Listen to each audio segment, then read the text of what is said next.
নমস্কার বন্ধুরা, কেমন আছো তোমরা সবাই? আশা করছি সবাই খুব ভালো আছো। চলে এলাম আরও একটি ভিডিও নিয়ে। আজ আমি তোমাদের সাথে শেয়ার করব আলু বেগুন দিয়ে মুরগির ঝাল রেসিপি। এটা খেতে গরম ভাত দিয়ে জাস্ট জমে যায়। এর জন্য আমি এখানে আলু বেগুন কেটে নিয়েছি, দেখো ছোট ছোট টুকরো করে কেটে নিয়েছি। আর নিয়েছি মুরগির ঝাল, এটা আমি ভালোভাবে ধুয়ে নিয়েছি। আর এদিকে আমি গ্যাসে কড়াই গরম হতে বসিয়েছি। আর সামান্য তেল দিয়ে দেবো, খুব বেশি তেল আমি এখানে ব্যবহার করব না, যেহেতু মুরগির ছালটা দিয়ে অনেকটাই তেল বেরোবে। দেখো তেলটা গরম হয়ে গেছে, এর মধ্যে আমি দিয়ে দিলাম পেঁয়াজ কুচি। পেঁয়াজটাকে ভালোভাবে লাল লাল করে একটু ভেজে নিতে হবে। সামান্য লাল লাল করে ভেজে নেওয়ার পরে এর মধ্যে আমি দিয়ে দেবো ছালগুলো। দেখো ছালগুলো আমি দিয়ে দিলাম। ছালগুলো দিয়ে ভালোভাবে পেঁয়াজের সাথে ভালোভাবে মিশাতে হবে। তো দেখো ভালোভাবে মিশিয়ে নিচ্ছি। এরপরে এটা আমি কিছুক্ষণের জন্য ঢাকা দিয়ে রেখে দেবো, যাতে একটু তেলটা ছেড়ে দেয়। তো ঢাকা দিয়ে রেখে দিলাম। তো 5 মিনিট পরে আমি ঢাকাটা খুললাম, দেখো কিছুটা তেল বেরিয়েছে। এরপরে এখানে আমি ব্যবহার করব আদা রসুন জিরে ধনে বাটা, আর দিয়ে দেবো কাঁচা লঙ্কা বাটা।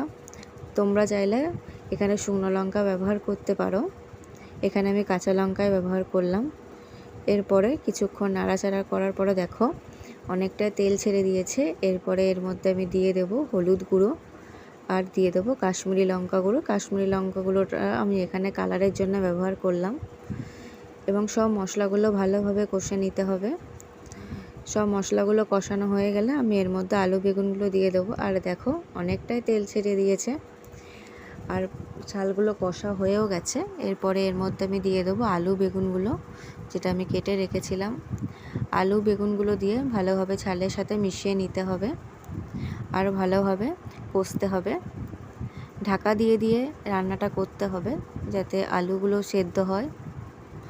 তো দেখো এর মধ্যে আমি দিয়ে দিলাম পরিমাণ মতো লবণ। পরিমাণ মতো লবণ দেওয়ার পরে ভালোভাবে কষে নিতে হবে।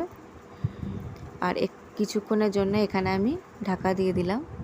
দেখো 5 মিনিট পর দেখো অনেকটাই তেল ছেড়ে দিয়েছে।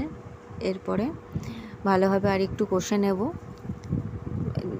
দেখো প্রায় রেডি হয়ে গেছে, আলুগুলো অনেক সেদ্ধ হয়ে গেছে। এরপরে এখানে আমি একটা ভাজা মশলা ব্যবহার করব।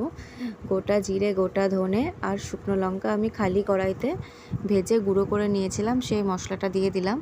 এটা দেওয়াতে রান্নার টেস্টটা আরও বেড়ে যাবে। তোমরা এইভাবে একবার বাড়িতে বানিয়ে দেখো কেমন লাগে। তো বন্ধুরা দেখো পুরোপুরি রেডি হয়ে গেছে। তো তোমাদের রেসিপিটা কেমন লাগলো অবশ্যই একবার জানিও, আর আমার চ্যানেলটাকে সাবস্ক্রাইব করতে ভুলো না। দেখা হচ্ছে আরও কোনো একটা ভিডিও নিয়ে। ততক্ষণে ভালো থেকো, সুস্থ থেকো। ধন্যবাদ।